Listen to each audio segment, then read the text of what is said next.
या सरकार की जय। बोलिए गौरा बाबा धाम की जय।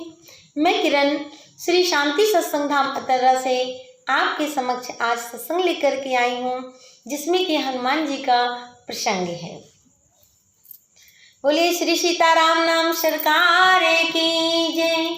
जैसा कि आपने प्रसिद्ध कथा सुनी होगी कि श्री हनुमान जी जब भी हमारे राम जी के समक्ष जाते थे तो राम जी का सर जब भी झुका है तो श्री हनुमान जी के सामने ही झुका है, बाकी और किसी के आगे हमारे सरकार का सिर कभी झुका ही नहीं है। कहते हैं जब भी राज दरबार में हनुमान जी जाते तब भगवान श्री राम जी नीचे की ओर देखने लगते।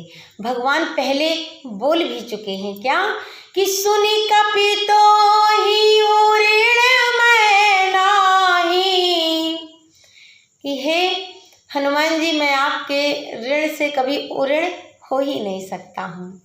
कि सुनी कपितो ही उरीण मैं नाही, और कपि उपकार करहूँ का तोरा, कि कपि उपकार करहूँ का तोरा, सन्मुख होई न सकत मन मोरा, कि सन्मुख होई न सकत मन मोरा। राम जी हमेशा हनुमान जी से एक बात कहते हैं कि मैं आपका ऋण कभी उतार ही नहीं सकता हूँ। श्री किशोरी जी ने राज दरबार में देखा कि 1 दिन हो, 2 दिन हो, 3 दिन हो, जब भी ये बंदर आता है ना तब भी मेरे सरकार इसको देख के गर्दन झुका लेते हैं। और जैसे गर्दन झुका लेते हैं तो श्री किशोरी जी ने एक दिन पकड़ लिया।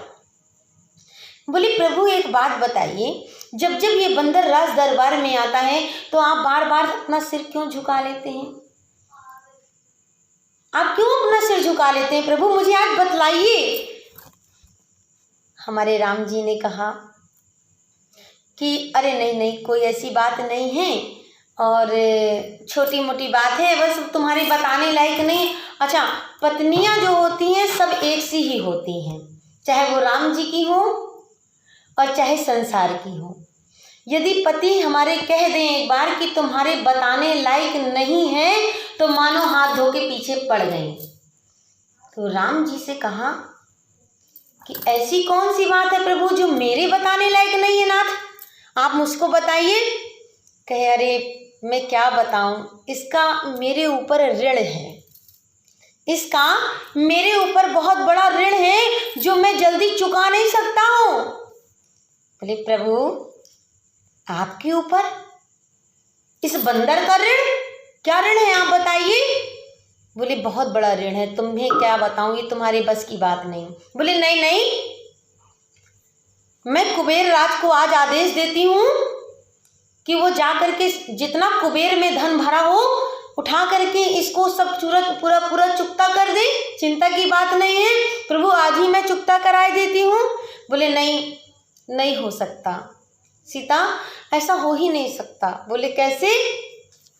कहे अच्छा एक बात बताओ कि तुम इनका क्या नाम है चुकता कराना चाहती हो ना कर्जा। बोले हाँ। तो सुनो फिर कि तो पहले हनुमान विवाह करें, काहे को स्वतंत्र आदमी को आप विवाह के जंजाल में फंसा रही हो श्री किशोरी जी। तो पहले हनुमान विवाह करें, फिर लंकेश हरे इनकी जब नारी, कि पहले हनुमान विवाह करें फिर लंकेश हरे इनकी जब नारी, और ले मुदरी रघुनाथ चले निज पौरुष लांग अघम निज बारी, और आहि कहे सुधि सोच हरे तन मन धन से बन जाए उपकारी। अरे तब रघुनाथ चुकाए सके ऐसी हनुमान की विप्र उधारी। तभी यदि आप बताइए कि पहले तो हनुमान जी विवाह कर लें और फिर विवाह करने के बाद हनुमान जी की नारी को रावण ले जाए यहाँ से हर के, फिर मैं जाऊँ बचाने के लिए, तभी ये उधारी चुकता होगी। अरे श्री किशोरी जी ने कहा, अरे प्रभु मुझसे बहुत बड़ी भूल हो गई, प्रभु मैं भी गर्दन झुकाए लेती हूँ आपके आगे। तब भगवान ने यही बात रखी, क्या कि सन्मुख होई न सकत मन मोरा, और कपि उपकार करहु का तोरा, कि कपि उपकार करहु का तोरा, और सन्मुख होई न सकत मन मोरा। तो आज तक का है कि ठाकुर जी कभी भी हमारे राम जी हनुमान जी का कर्जा उतार ही नहीं सके। और भगवान कहते हैं आज इसी कारण से आज कोई प्रभु के साथ में हो या ना हो, कपि उपकार करहु का तोरा, और सन्मुख होई न सकत मन मोरा। जानकी जी ने प्रभु के साथ सिर झुका लिया और ये कर्जा उतारा नहीं जा सकता, जिसके कर्जे से प्रभु हमेशा दबे रहे, ऐसे श्री हनुमान जी हैं। प्रभु के परिवार में और हमारे परिवार के सहित में, हमारे हनुमान जी के परिवार में राम सीता जी के साथ में प्रत्येक मंदिर में आज भी चरणों में बैठे हनुमान जी जरूर मिलते हैं।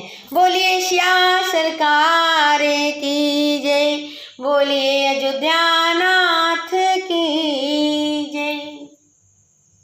इसलिए आज का सत्संग यदि आपको अच्छा लगा हो तो आप मेरे चैनल को लाइक एवं सब्सक्राइब कीजिए, क्योंकि आपके बिना सहयोग के ये सत्संग आगे बढ़ ही नहीं सकता। इसलिए बोलिए श्या सरकार की जय, बोलिए गौरा बाबा